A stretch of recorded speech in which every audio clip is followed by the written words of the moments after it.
On today's show, you love to love him, you love to hate him, however you feel about him, he is Manny Machado, a star in this league for years, decades even. But is he finally starting to fall off? We got to talk about it. The good, the bad, everything in between. The 2025 Manny Machado season in review. Let's get to it.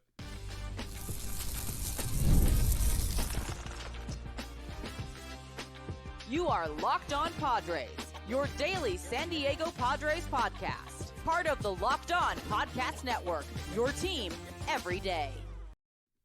Greetings, ladies and gentlemen, and welcome to another edition of Locked On Padres podcast, which is part of the Locked On Podcast Network, your team every day for Friday, October 10th. As always, I'm your host with sometimes the most, Javier Reyes, and I've been covering this team for nearly 6 years now, not just for this podcast, but also various other outlets, including justbaseball.com, chief among them. Today's episode, guys, is brought to you by FanDuel. Right now, new customers can bet just $5, and if your bet wins, you'll get $300 in bonus bets to use across the app. Download the FanDuel app today. And today's episode, guys, we are breaking down Manny Machado. In segment 1, we're doing the good. In segment 2, we're doing the bad. And segment 3, my overall conclusion on Manny Machado's season. And frankly, his season and career going forward, I think, is a big question for Manny Machado. And it's a complicated one, right? Maybe not as complicated as Tatis, because I think Tatis is like, as we talked about yesterday, everybody go check out the player review for Fernando Tatis Jr. yesterday. Fun episode, proud of it. I think that one of the things about Fernando Tatis Jr. was like, top 10 in wins above replacement, top 10 player, but then had a really concerning fall off in a certain category, which was his power, that made the discussion really interesting. So go check that one out, guys, if you'd like. I highly recommend it. But let's start with Manny, man. Let's start with the good, right? And with Manny Machado, look, this has been a guy for a long time. This is like his 85th year in the league. I'm just kidding. But he's been in the league since 2012, which is a really crazy thing to think about, right? 13-14 season. Amazing, amazing stuff. This year, Manny Machado slashed .275 with a .335 on base and a .460 slugging and had a WRC plus of 123, and he had 3.8 wins above replacement, which is solid. That's all-star level, right? And by the way, he was an all-star this year. So shout out to Manny Machado. He's the starting third baseman in the all-star game, right? So deserves a lot of credit for that. And I think that overall, what Manny Machado doesn't always get a lot of credit for is just the consistency. Maybe he always doesn't deliver the superstar level results, but he does deliver when it comes to just being a good player. And we love that. 27 home runs on the year. He's always good for at minimum like 27 or so. Every year, as a Padre, his home run totals, 2019, 32, 2020, 16 in only 60 games, then 28, 32, 30, 29, 27. He's just super consistent when it comes to power, right? And yes, his ability to get on base overall has gone down a little bit, right? You're seeing some signs of age, but I really think consistency is something that he doesn't always get enough credit for, right? Also, he had good numbers with runners in scoring position this year. Not necessarily the numbers that make you lose your mind and whatnot, but he had a .296 average, .378 on base, and .455 slugging, 130 WRC plus with runners in scoring position on the year. That's really good. That's really, really good. And it was really good this year in particular because for those who might not remember, again, this is a season in review, right? The beginning of this Padres season, it was literally Tatis and Manny versus the world. And after that first month, right? Remember that first month that he had? My God. Tatis, after he fell off, right? Then you had that second month. It felt like it was basically Manny Machado carrying this Padres team offensively for the year, and he deserves a lot of credit for that because at times, yes, he gets criticism. I get it. We talked about it, on Wednesday's episode about, the loser energy that's been permeating from his team since the loss. Overall, I just think that he still had a lot to do with when they were good.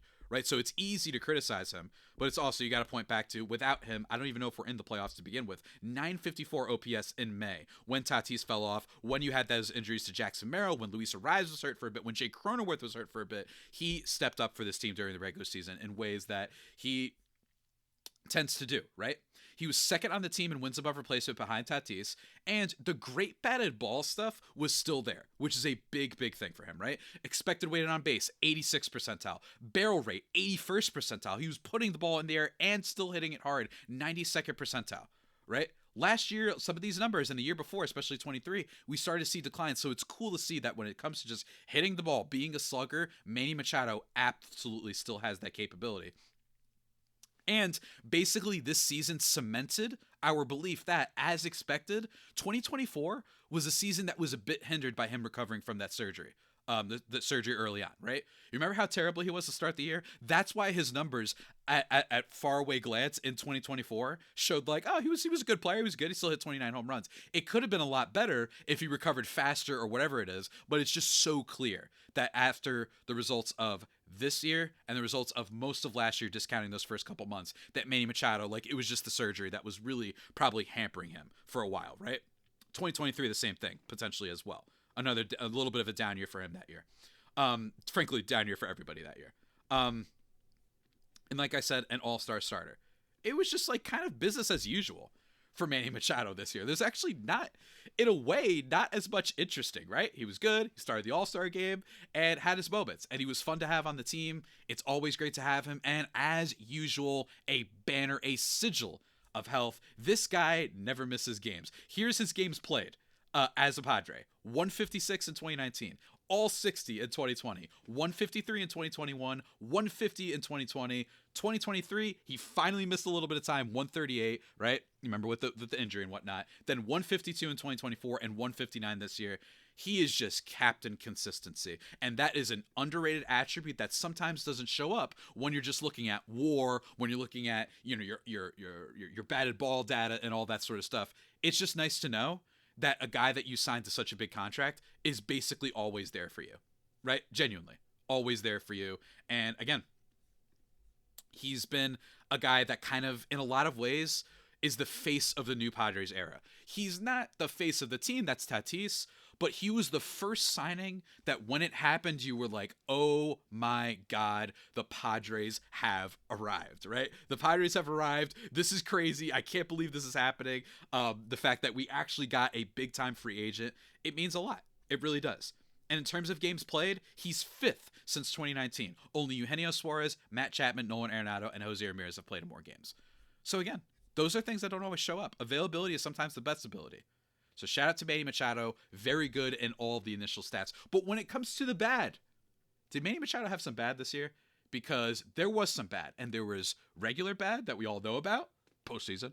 There was under the radar bad, the defense, and then really under the radar bad, which is some of the tendencies that he tended. That was, I hate when I butcher the English language like that. But some of those tendencies that we saw. We're going to talk all about it, and of course, talk about the conclusion for how I felt about his season in 1 second.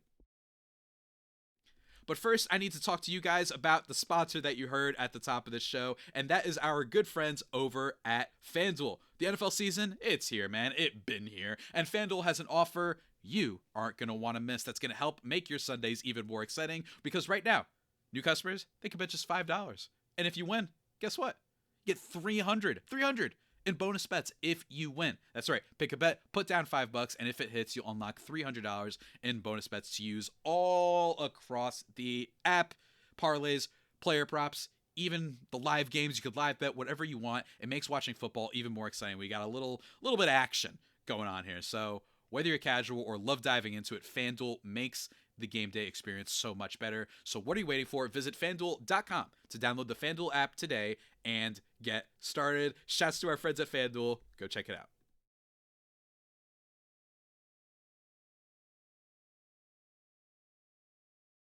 And just like that, everybody, we are back here on the Locked On Padres podcast, thriving and vibing despite it all. Talking about Manny Machado's 2025 season, the season in review.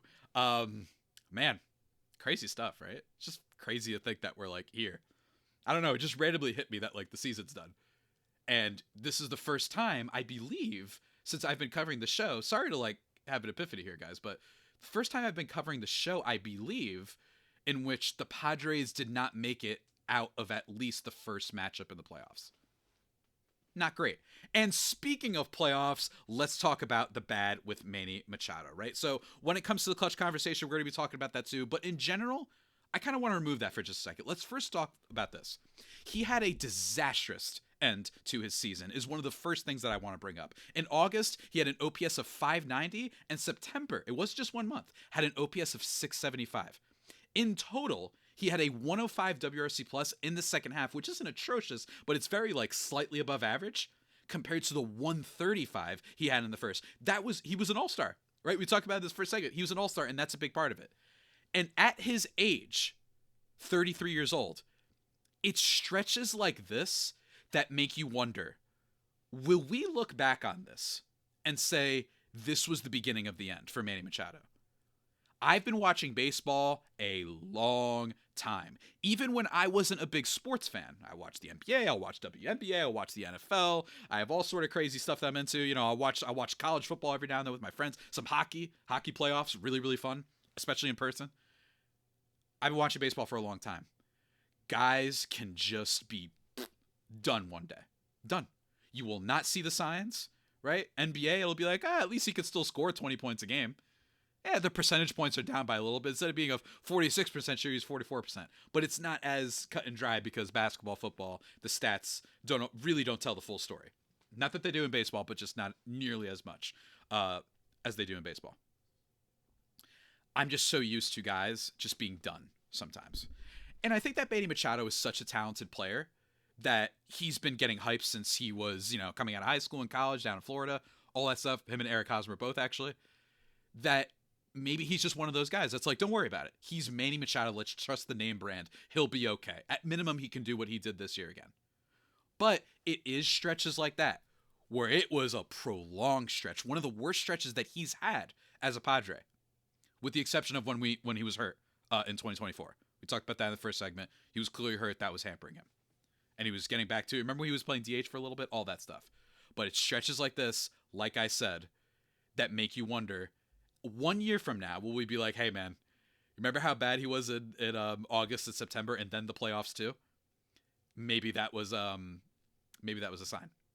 Another bad aspect for Manny Machado, the clutch conversation, of course, for two reasons. First of all, on the year, he had a 227, 276, 427, or 424 slash line in high leverage situations, which is extremely bad. That is an 83 WRC plus, by the way, for all my advanced WRC plus enjoyers.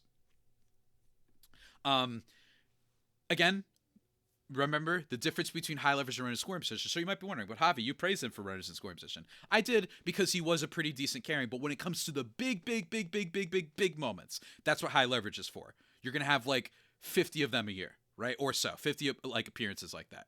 Remember Jurickson Profar, how he won all those games last year? Manny Machado didn't do that. And there tends to be some year-to-year variance in the high leverage numbers. You're usually not going to do what Profar did year-to-year. Runners in scoring position also has variance, but not quite as much because it's just larger sample sizes, right? And of course, the disastrous playoffs, right? That one home run that he hit in the wild card round lifted his legacy and saved that postseason from being ultimate disaster. The same way like Aaron Rodgers' one Super Bowl like spares him of, you know what I mean? It was like this one moment has carried Manny Machado, and I haven't seen a carry like that since like the Aaron Rodgers one Super Bowl win, the Doc Rivers one championship win. And look, it just might be him. That's what we're seeing. It might just be him. He's basically only been in the playoffs good once. As we mentioned on Wednesday's episode with the loser energy, he's only had one postseason with an OPS above 700. One. Only one, guys. That's bad. And for a guy who is probably going to be a Hall of Famer, it's disastrous, right? And it is something that he is going to carry with him. You want to be Bryce Harper? Bryce Harper has like an 860 OPS in the postseason. He's been bad this year, right? They're probably going to lose. It looks like the Phillies. But in total, that part is true. The Phillies being these playoff demons, not necessarily. But Bryce Harper, that is absolutely true. And Robert Suarez would know as much, right? It might just be him. And that's an unfortunate thing. But also, we're not done. It's not just playoffs, right? It's not just playoffs and the fact that he fell off at the end. We also saw some other different reasons. It wasn't necessarily just luck, right? Similar to Fernando Tatis Jr., which we talked about in the player review, he had some issues with the zone as well. Against lefties this year, in the top left of the zone, he had a 56% whiff rate and a 54% whiff rate on the top right part of the zone. That was against lefties.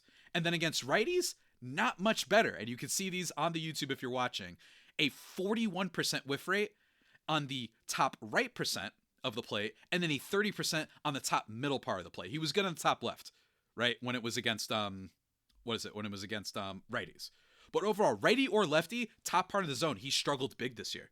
And that's not good, right? It suggests that it wasn't just batted ball luck, right? If the whiffs weren't as high, maybe it could be batted ball. Maybe you just happened to hit too many balls on the ground. Some balls didn't leave the ballpark, whatever. But I see this and I'm like, uh-oh.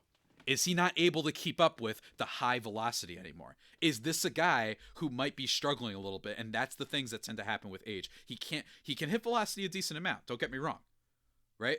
But if it's not in the right place, if it's an off-speed pitch, maybe you can throw and hit him a certain way. I'm just saying it's something to bring up in terms of his batted, plate discipline, plate approach, whatever it is. The top part of the zone killed not only Fernando Tatis Jr. this year, but killed even more, which I didn't think was possible, Manny Machado. And you saw that start to rear its ugly head, especially towards the end of the season. But we're not done. We're not done, guys, with the negative, right? The defensive numbers this year also weren't great.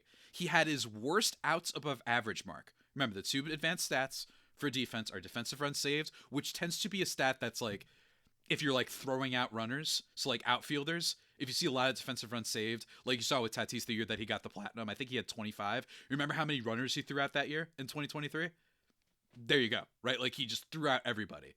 And sometimes that's a product of like runners choosing to go and whatnot. You know what I mean? This past year, he still had a lot of defensive runs saved because he was robbing all these home run balls, right? Like that was just crazy. So it inflated in a good way, not a bad way, some of those defensive runs saved numbers. But outs above average, it's just outs made with the velocity from the bat and how fast the ball was going at what position in the field it hit. And outs above average, this year he was not good, folks. Not good. He had -6 outs above average this year. That's not what we're used to from Manny Machado. And it was the lowest outs above average mark since 2019, landing him in the 8th percentile of defenders. It would also be the second consecutive season that his defensive numbers weren't always there. Last year was -1 outs above average, which isn't horrible, not great, especially when you have this reputation of being a great defender, which is deserved, by the way. This isn't like Eric Hosmer, where it was totally ridiculous, right? Not great. To me, I think that he still had the arm strength, right? Maybe not to the degree of what it was beforehand, right? But he still had a decent arm strength. He was still able to make some good highlight-worthy plays. He was in the 63rd percentile in arm strength.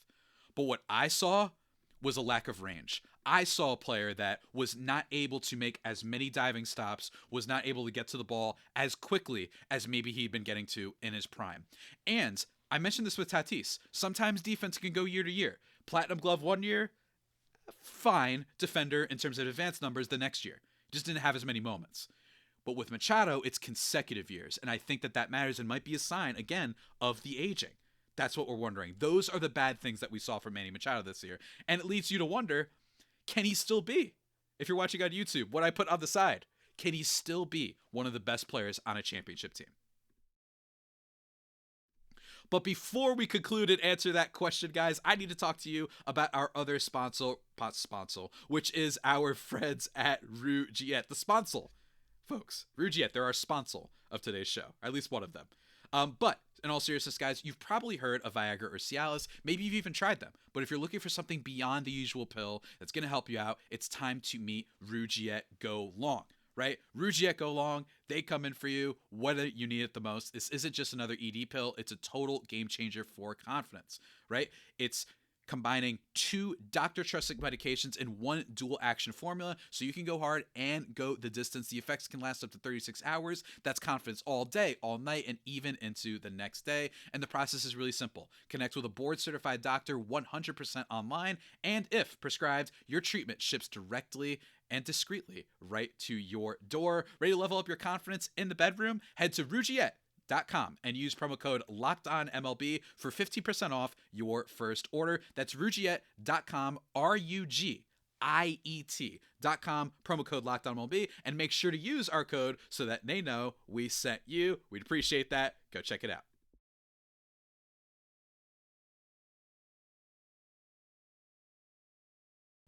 And just like that, everybody, we are back here on the Locked On Padres podcast, thriving and vibing always, as always, on this fun Friday that hasn't been necessarily super fun. a lot of people are like, man, I don't want to be reminded of my own immortality. If Manny Machado can decline, then what hope do I have? Yeah, I know. I get it. But sometimes we can't get guests for Fun Friday. It happens. It's okay. We're going to try and get one next week, though. Maybe I should have had Jake on to react, honestly. I should have had Jake on to react and talk about, Manny's interaction with him that went viral. But we'll save that for next week, guys. Let's talk about my conclusion overall about Manny Machado. I think TLDL, too long didn't listen, decent season. Decent. At the beginning of the year, I mentioned that I thought Manny had reached the point in his career where he was no longer a star. In name, he is, right? That's what happens in baseball. Like, it's still the name. He has a reputation, so you're like, hey, this guy could still go off any moment is basically what it means when you've been good for so long. But an on-field is what I meant compared to a lot of the new guys, right? You've got Junior Caminero popping up. You've got all the guys on the D-backs, Corbin Carroll. He's just not like the face of the league anymore, and that's okay, right? I said before we previewed the season, I did think that was okay, right? And I will say, though, for at least the first half of the season, I thought I was wrong. I was like, oh my God, the batted ball stuff is amazing, and he's getting unlucky, right? Manny Machado got unlucky at points this year, especially at the beginning, right? Remember the beginning of the year? He was barreling the ball, hitting the crap out of the ball. He had like a bajillion doubles. I remember it was actually really funny. He had like a bajillion doubles to start the season, but no home runs. He had like 2. I don't know if you guys remember this to start the season. It was very, very weird. Manny Machado by month in April, he had 2 home runs, then 4 in May, so he picked up a little bit, then 7 in June, 7 in July, right? Like he really showed up a lot more. He had a lot of doubles in April and May, 14 between those 2 months. Like he was doing it, right? It was just funny seeing like always getting the hit up. We've got Arias struggling, doesn't matter. We have Manny hitting hits, right? He was great at the beginning of the year and a big part for why the Padres were still successful this year. And he might have been a little bit unlucky.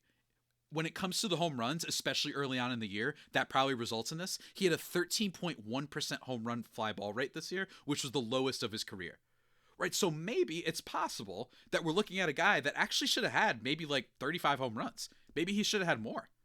How about that? You ever think about that? You silly geese out there, right? In terms of like, if you go by ballpark factor on Baseball Savant, adjusted expected home runs by ballpark, they were higher for a lot of places. He would have hit 37, right? If it was Philly, 32. Like, there was some higher home run totals, even for the Padres. If you adjust for certain things, it was expected that he should have hit 31, right? So he still has the power and might have gotten a little bit unlucky there, right? Which is a big, big sign in his favor going forward. And some possible copium for you. Could it be that the numbers that I talked about before with the zone, on top of the zone, all that whiff stuff that he had, it was just like Tatis. So was this a weakness for a lot of Padres players? We'll talk about that later as we get into more players over the course of the offseason and the player reviews. But maybe that shows that maybe it was a little bit of an approach thing. Maybe it was a managing thing. Maybe it was a coaching thing. Maybe a new hitting coach could be in order. It's totally possible. But, as I said in the bad section, all of this has to be taken with a grain of salt because I just believe overall that when you're at this age, when you're at this point in your career, it's just totally possible that guys could fall off. I've said this 100 times already on the show, but are we next year? Is it going to be June? And we're like, dang, man. Dang. We had it. We had it all with Manny Machado, and we didn't realize it had actually ended last year. You know what I mean? Like what's that old term? What's that saying that people say? I wish I knew it was the good old days when they were happening. You know what I mean? Maybe it's something like that. I don't know. But it is something that I don't think is necessarily, just like Tatis, going to determine the history of this team. I will say that a 3.8 win player being your second best player, can that be the case for a championship team? I don't know. And I don't think so, especially when that player is 33 years old and going to be 34 next year. I don't think so. The good news is that they have Jackson Merrill, who we're going to do a player review of next week. But all in all, I look at this and I say, oh man, I'm just wondering, folks. I'm just asking questions, right? But at the same time, hey man, look at all the other third basemen this year. It's not like this was a year in which third basemen were killing it, right? The Padres still have a top 5 third baseman. And I'm not just saying that in terms of what you would think initially, but also just in terms of wins above replacement, in terms of the numbers. He was Among third basemen this year, Manny Machado was 4th in wins above replacement, with only Jose Ramirez, Michael Garcia of the Royals, which was surprising, and then Junior Caminero finishing better. And you look at the players below. Eugenio Suarez, right? Suarez had a lot of home runs this year. He was great, 47. Doesn't have the same all-around abilities as Machado, but they actually finished at the same wins above replacement level. Matt Chapman, he's pretty good, but a defensive stud. Alex Bregman, Max Muncy, right? So it's not like we're seeing an influx of third basemen that are absolutely killing it out there, right? At least that's what I think. I know like players like Jazz Chisholm had better wins above replacement this year, but he didn't play as much as third base. He's more of a second baseman, right? I'm talking about like purely third baseman. Third base is low-key a position that doesn't have a lot of depth anymore. It used to be the other way around. We had Ramirez, we had Arenado, we had all sorts of players. Heck, you could even go back to DJ LeMahieu when he was pretty good for the Yankees. You could go back to a bunch of other players. So in that context, Manny had a solid year. But man, when I tell you that there's a sour taste that has nothing to do with numbers and overall performance from those playoffs, oh man, really bad postseason, and there's just a vibe. And I'm wondering if we might hear more over the course of the offseason. Every time the Padres have had disappointing seasons, we usually get a big Athletic article, San Diego Union Tribune article. I haven't checked for one. Maybe we're going to get one soon. But we had one in 2023 that did make Manny Machado look a little bit like, are we sure this is the guy we want being the locker room leader? I think that those questions are complicated. I don't know enough about the team chemistry and all that to answer them fully. I know that the YouTube commentators, who know everybody, of course, people on YouTube, they know all the best people with all the best qualifications to answer that, right? But me, I don't know. I think that Manny Machado, decent year, but it's really time to start adjusting the expectations. As someone left in the YouTube comments recently, shout out to you, sir. I don't remember your username. Is it time to just adjust the expectations and say, this guy can be the team's Justin Turner, to give a Dodgers comparison, where it's still a pretty good player, but he's not the best player anymore, and he shouldn't be your best player anymore. That's a bad sign. So if you get Jackson Merrill back to what he is, and if Tatis does the same thing he did this year, it's going to help the team in a big way, right? And that's going to be huge. So for Manny Machado, yes, I think the decline could be here, but I don't think it's the end of the world. It is the end of the world in the sense that if they can't bring in new talent, if they can't find other guys to step up, because of all these contracts that have been handed out, it's hard to find exactly where you're going to be able to find the dudes that help make it that Manny Machado's decline doesn't hurt you as much. But that's just me, and what do I know? And with that all being said, everybody, that about does it for today's edition of the Locked On Padres podcast, the only pod that may be better than the Padres themselves. Remember to subscribe to the podcast wherever you get your podcasts from. Follow me on Twitter/X and Blue Sky if you'd like. I'm a little bit of an hibernation period on there, but Javipeno, Javiipeno, and for Monday, it's going to be the mailbag. So send all of your questions and comments. I've still got some leftover ones from this past week, but I imagine you guys will have some takes on Manny Machado, on Fernando Tatis Jr., on the loser energy, on Mike Schultz and AJ Preller, all the stuff that we talked about this week, and I will answer them on Monday. And of course, if any news breaks, you know I'll be talking about it. And there's probably not going to be any breaking news now, but there will be later. There will be. It's going to be a long, but certainly not boring offseason for the Padres, guys. I like saying that. And until next time, stay safe and, of course, stay faithful. My Friar Faithful homies, take care.